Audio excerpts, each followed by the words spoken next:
ఈరోజు భారతీయ జనతా పార్టీ అన్ని రాష్ట్రాలకు సంబంధించినటువంటి ముఖ్య నేతలతో ఒక కీలక సమావేశం పెట్టబోతున్న నేపథ్యంలో అసలు వారి భవిష్యత్తు వ్యూహాలు ఎలా ఉండబోతున్నాయి, పాత మిత్రులతో కలిసి వెళ్ళబోతున్నారా లేదా వారి వ్యూహాలకు మరింత పదును పెట్టి వారు వేరే మార్గాలను అన్వేషించే అవకాశం ఉందా అనే అంశాలకు సంబంధించి మనతో మాట్లాడేందుకు ప్రముఖ రాజకీయ విశ్లేషకులు అడిసిమల్లి శ్రీనివాసరావు గారు మనతో ఉన్నారు. ఆయనతో మాట్లాడదాం. సార్ నమస్తే అండి. నమస్కారం.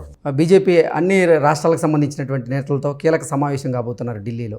ఏంటి సార్ వాళ్ళ వ్యూహాలకు పదును పెట్టబోతున్నారా, వాళ్ళ వ్యూహాలను మార్చబోతున్నారా లేదా పాత మిత్రులతో వాళ్ళు కలిసి నడవాలని ప్రయత్నం చేస్తున్నారా అంటే ఏం చెప్తారు? ఇప్పుడు బీజేపీ పరిస్థితి కేంద్రంలో బాగానే ఉందండి. దేశవ్యాప్తంగా వాళ్ళకి ఒక కాన్ఫిడెన్స్ ఉంది. ఈసారి 400 సీట్లు కొట్టేస్తాం అనేటువంటి రేంజ్లో కూడా ఉన్నారు వాళ్ళు. 323 వచ్చింది లాస్ట్ టైం, ఇప్పుడు 350 లేదా 400 అన్న ఒక అంటే అతి విశ్వాసమా ఆత్మవిశ్వాసమా చెప్పలేం, కానీ ఒక కాన్ఫిడెన్స్ లెవెల్ ఉంది. ఎందుకంటే మొన్న 3 రాష్ట్రాలు ఎన్నికలు గెలిచారు. తెలంగాణ పోయింది, దక్షిణాదిలో వాళ్ళ ఎక్స్పెక్టేషన్ ఏమి ఉండదు. అయితే లోపల తెలియని గుబులు కూడా ఉంది. ఎందుకంటే లోహ పురుషు దేశం వెలిగిపోతుంది అని చెప్పేసి వాజ్పేయి గారు అన్నప్పుడు ఓడిపోయారు. అలాగే ఇప్పుడు మళ్ళీ దేశం వెలిగిపోతుందని నినాదం వచ్చింది. ఏం వెలిగిపోతుంది? దేశం మినుకుమంటా ఉంది. ప్రభుత్వ రంగ సంస్థలన్నీ దొంగ సర్దేసుకున్నాయి. రేట్లన్నీ ఆల్ టైమ్ హై. మధ్యతరగతి నడ్డి విరిగిపోయింది. కరోనా దెబ్బ ప్రభుత్వం చేతులు ఎత్తేసింది. దీపాలు వెలిగించి తప్పట్లు కొట్టుకున్నారు. నోట్ల రద్దు, దానివల్ల ఏమీ ప్రయోజనం లేకపోగా ప్రజల జీవితాలు అస్తవ్యస్తమైనవి. ఇలాగా అనేక అవకతవక నిర్ణయాలు తీసుకుంటారు. అన్నిటికన్నా ముఖ్యంగా అప్రజాస్వామికం, రాజ్యాంగ చట్ట వ్యతిరేకం, సిస్టమ్ అంతా ఫెయిల్యూరు, వ్యవస్థలు నిర్వీర్యం అయిపోయినాయి. ఆఖరి న్యాయ వ్యవస్థ కూడా అనుమానం వచ్చేలా చేస్తున్నారు. ఇలాంటి అన్నిటి మీద చూస్తుంటే ఎలక్షన్ కమిషన్ మీద చాలా పెద్ద అనుమానం ప్రజలందరికీ. అసలు నువ్వేం చేసేవో నీకు మళ్ళీ ఓట్లు వేయాలయ్యా అనుకున్న పరిస్థితి నుంచి ఎప్పుడు ఆలే గెలుస్తుంటే చాలా అనుమానం. ప్రజాస్వామ్యంలో ఎన్నికల ప్రక్రియ అనేటువంటిది ప్రధానమైనది. అందు మీద అనుమానం వచ్చేలా చేస్తారు. ఇలాంటి పరిస్థితుల్లో వాళ్ళు రామాలయం రేపు 22వ తారీఖున రామాలయం ప్రారంభోత్సవం జరుగుతుంది. బ్రహ్మాండంగా రంగరంగ వైభవంగా దాన్ని ప్రారంభించేస్తున్నారు. దేశం అంతా కూడా ఒక రకమైన ఎమోషన్ను అందరిని కదిలించి రామాలయం వైపు చూసేలా చేస్తున్నారు. ఎందుకంటున్నాను నేను అంటే రాజకీయంగా లబ్ధి పొందాలండి. లబ్ధి కూడా జరుగుద్ది. ఎందుకంటే మతం అనేటువంటిది ఒక సమ్మోహన శక్తి. మతం అనేటువంటిది ఒక మత్తుమందు అన్నాడు ఒక ఆయన, కానీ నేను సమ్మోహక శక్తి అన్నాను. అంటే న్యూట్రల్గా ఉండే ప్రజల్ని ఆకట్టుకునే అవకాశం ఉంటుందా సార్ దీనివల్ల? ఇప్పుడు రాముడు అంటే ఎవరికి ఇష్టం ఉంటుందండి? హిందువు ప్రతి ఓడు కూడా దైవం పట్ల సానుకూలంగానే ఉంటారు. జై శ్రీరామ్ అంటే నువ్వు జై శ్రీరామ్ అన్నా కూడా జై రావణ్ అంటావు. మనం అనం కదా. బీజేపీ జై శ్రీరామ్ అంటుంది. బీజేపీ నచ్చకపోయినా కానీ మనం జై శ్రీరావణ అనం కదా, జై శ్రీరామ్ అనే ఉంటాం. అలాగా వాళ్ళ వైపుకి మరల్చుకోవడానికి కొంత ప్రయత్నం జరుగుద్ది. అది జరుగుద్ది కూడా. కన్సాలిడేట్ అవుతారు. దాన్ని నమ్ముకున్నారు వాళ్ళు. అసలు ఒక రకంగా అందరి మనసులో మెస్మరైజ్ చేస్తారు. వెంటనే కానీ ఎన్నికలు పెట్టకపోతే మళ్ళీ మర్చిపోతారు జనం. అంటే బహుశా ఫిబ్రవరిలో పెట్టేయాలి ఎలక్షన్. వీళ్ళు మరి మార్చి ఏప్రిల్ ఎప్పుడు పెడతారో తెలియదు. అదొకటి. అనేక కోణాలు ఉంటాయి. లేట్ అయ్యి కొలితే ఆలోచనలు వస్తాయి అందరికీ. మొత్తం అంతా కూడా ఉత్తరప్రదేశ్లో పెట్టుకున్నాడు, వాళ్ళ రాష్ట్రం కాబట్టి చేసుకున్నాడు, మన భద్రాచలం లేదా, ఇలాంటి మాటలు వస్తాయి. అనే కదా. కనీసం భద్రాచలం ఎప్పుడు కూడా రాలేదు, కనీసం ఒకసారి కూడా రాలేదు, వీళ్ళు రాముడి మీద భక్తి ఏంటి, ఇలాంటి మాటలు మాట్లాడతారు అందరూ. మాటలు ఉంటారు కదా. ఎవడో ఒకడు బీజేపీ అంటే నచ్చదు, కానీ రాముడిని ఎవడో ఉంటాడు సరిపోతాడు, ఎవడో సరిపోతాడు. ఎందుకంటే అది అందరి వాడు రాముడు. రామరాజ్యం అనేటువంటి దాన్ని కోరుకుంటాం. రాముడు ఆదర్శవంతుడు, అందరూ అనుసరించదగిన వ్యక్తి, ఉత్తమ పురుషుడు. ఇలాంటివన్నీ వాళ్ళు ఓన్ చేసుకుని వాళ్ళ బ్రాండ్ కింద మార్చుకోవడానికి ప్రయత్నం చేస్తున్నారు. సరే మీ బ్రాండ్ అయినా కానీ అన్నీ వినేసి దేవుడి దండం పెట్టుకుని మళ్ళీ ఓటు కూడా వ్యతిరేకంగా వేయచ్చు. ఇన్నాళ్ళు అదే జరిగింది. ఇప్పుడు వాళ్ళ పరిస్థితి చాలా బాగుంది. ఒక రకంగా చెప్పాలంటే పాజిటివ్గా ఉంది. 3 రాష్ట్రాలు గెలిచారు మొన్న. ఉత్తర భారతంలో ఈ దక్షిణాది కంటే కూడా ఉత్తర భారతంలో ఎమోషన్ ఎక్కువ ఉంటుంది ఈ మతం తాలూకుది. కాబట్టి వాళ్ళకి పాజిటివ్గానే ఉండొచ్చు, కానీ చెప్పలేము. ఎందుకంటే ఏ రాష్ట్రానికి ఆ రాష్ట్రంలో అతని ప్రత్యర్థులు గట్టిగానే ఉన్నారు వాళ్ళకి.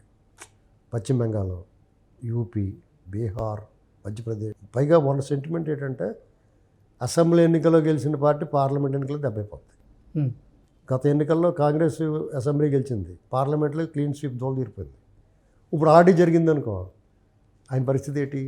పైగా మోడీ గారి మీద ఇదివరకు ఉన్న నమ్మకం, మోజు అన్నీ తగ్గినాయి అని అనిపిస్తుంది నాకు. ఎందుకంటే ఇంకా ఆయన శాస్త్రలో ఆయన మారు వేషాల కింద ఏదే గెటప్ ఏంటి రాష్ట్రానికి ఒక రకంగా వేస్తాం ఏంటి ప్రధానమంత్రి గారు అలా ఉంటే బాగుండు అనిపిస్తుంది.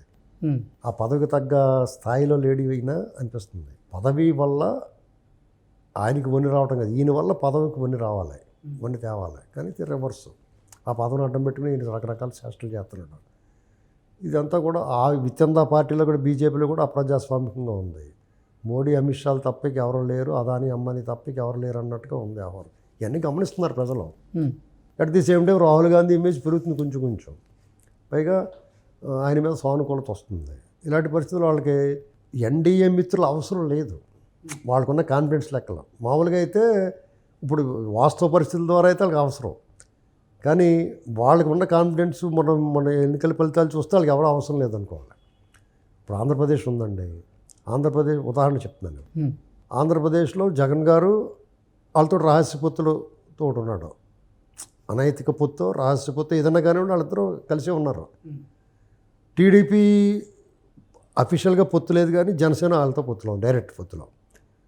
టీడీపీ మేము వాళ్ళతో పోటీ చేయమంటున్నారు, కానీ ఇప్పటివరకు వాళ్ళకి మద్దతు ఇచ్చారు.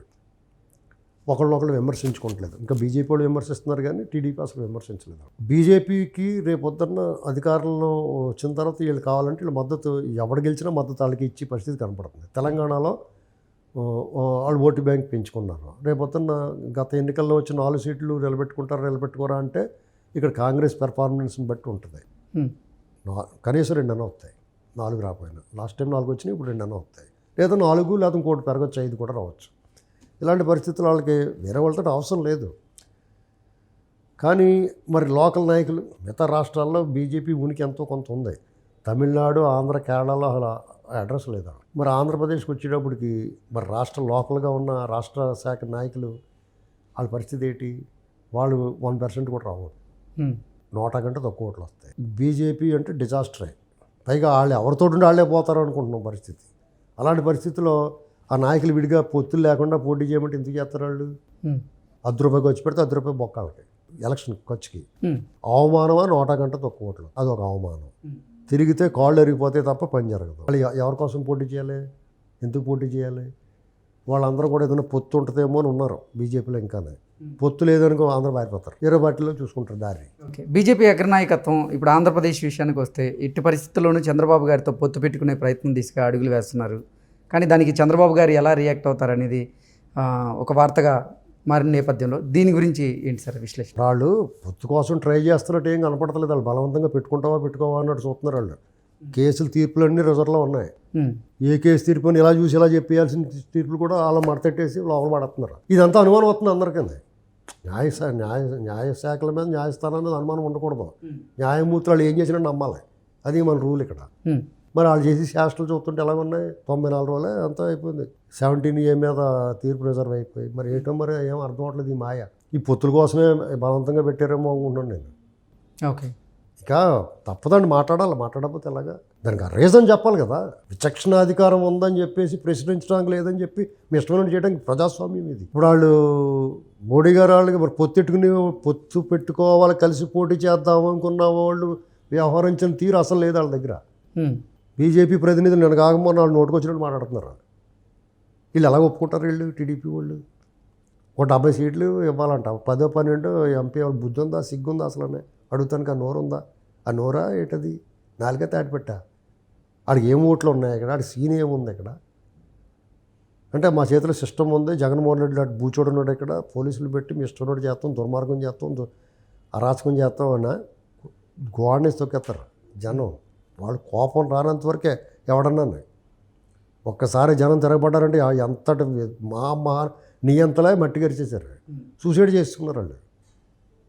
హిట్లర్ ఏమయ్యాడు? హిట్లర్ మించిన నియంత్రణ ఉంటాడా? ఈడీఎంఎన్ మించిన నియంత్రణ ఉంటారా? వాళ్ళందరూ ఆత్మహత్యలు చేసుకున్నారు. అంటే ఒళ్ళు దగ్గర పెట్టుకుని మాట్లాడే పొత్తులు కలవాలనుకున్న వాళ్ళు రేపు వద్దున నిజంగా వాళ్ళు బీజేపీకి సీన్ లేదు వాళ్ళకి తెలుసు స్పష్టంగానే. టీడీపీతో కలవాలనుకుంటే ప్రజలు ఆగ్రహంగా ఉన్నారని తెలుసు బీజేపీ మీద. ఈ రాష్ట్రానికి స్వతంత్రం రాకమునుపు వచ్చిన తర్వాత కూడా ఏ ప్రభుత్వం కూడా ఇంత అన్యాయం, బ్రిటిష్ వాళ్ళు కూడా అంత అన్యాయం చేయలేదు. అంత అన్యాయం చేసింది బీజేపీ, మోడీ గారు. ఆ ఆగ్రహం తగ్గించి ప్రయత్నం చేస్తున్నారా? ఆగ్రహం తగ్గించే ప్రయత్నంలో మినిమం దొంగోళ్ళందరినీ లోపల పెట్టేయాలి కదా.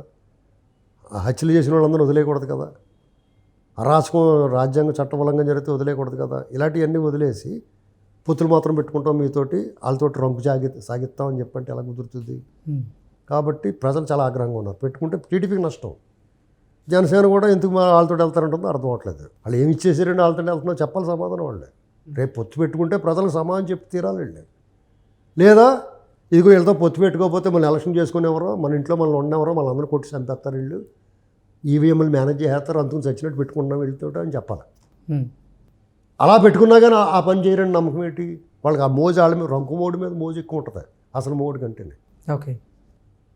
అప్పుడు వీళ్ళతో పొత్తెట్టుకుని ఈవీఎంలు మేనేజ్ చేసి మళ్ళీ అతన్నే గెలిపించారు అనుకో, అప్పుడు మీరు అడగడం కూడా ఉండదు.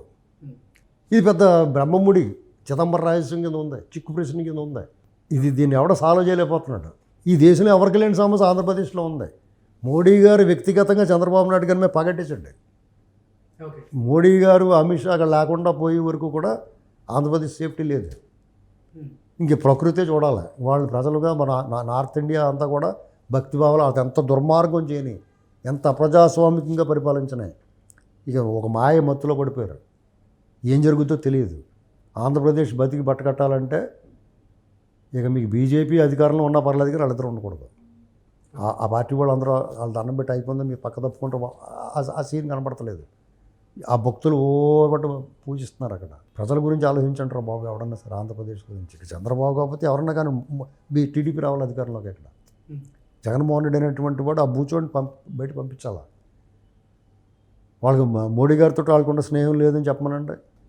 సిగ్గు లేదు. ఇంకా 2 నెలలు 3 నెలలకు వచ్చింది ఎలక్షన్ అయినా ఇంకా కాబట్టి 5,000 కోట్లు అప్పు ఇచ్చారు. ఇంకా అధ్వానం అంధకారంలోకి వెళ్ళిపోయినా కానీ, అప్పులు ఊపిలో కూలిపోయినా కానీ ఏ రకంగా పొత్తు పెట్టుకోమంటారు? బీజేపీ నాయకులు ఆలోచించుకోవాలి. అందరూ సామూహికంగా రాజీనామాలు చేసి ఏంట్రా మీ పని, మీరు ఎలా చేస్తున్నారట్రా బాబు అని అడగాలి వాళ్ళని. అది మానేసేసి పొత్తెట్టుకుండా ట్రై చేసి వీళ్ళు నాశనం చేస్తాను చూస్తున్నారు. ప్రజలైతే చాలా తీవ్ర ఆగ్రహంగా ఉన్నారండి. ఇప్పుడు కాంగ్రెస్ పని జరిగేది. ఒకవేళ బలవంతంగా ఇలాంటివన్నీ చేసి పొత్తులు పెట్టుకున్నారు ఇంకా బీజేపీ నిలబడిన చోట కాంగ్రెస్కి వేస్తారు ఓట్లు అందరూ. ఓకే. పొత్తు పెట్టుకున్న వాళ్ళకి గెలవరు. అది ఆలోచించు. Okay sir, thank you.